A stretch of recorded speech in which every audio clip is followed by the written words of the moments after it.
Sahribay ketishga ketyapman. Bardak.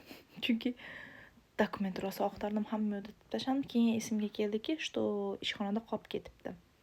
Dokumentlarim yomon yorug'chi bo'lyapti. O'shanga hozir sizlar bilan birga uyda chotka qilib tozalab ketamiz. Mana eslaringda qolyapti. Hamma yo'q, bardak, невозможно bardak. Endi hozir bunday qilishga ulgurmasam kerak. Bunday qilsak уже всё.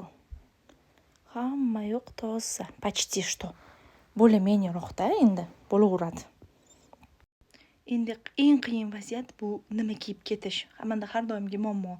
Hali nima desam bo'ladi? O'zim uyimda yashaganimda timmiy narsa olardim. Bu yerda Moskvada, Rossiyada, именно Moskvada emas, Rossiyada yashagan odamga qiyin. Ko'p narsa ola olmaysiz, ertaga ko'chib qolishingizni o'ylaysiz, chunki kvartira smetib qo'yishingiz.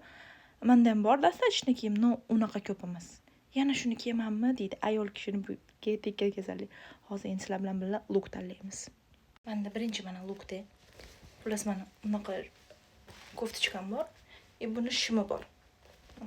Ko'rib turgan bo'lsanglar, hamma yo'q tosh. Shuncha yuvsa ham chiqmaydi. Buni kiyimikin komplekt.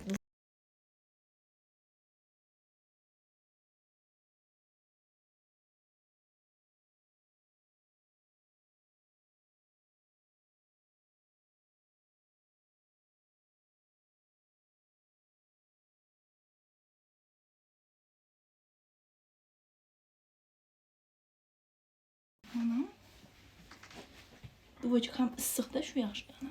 Shu joyda.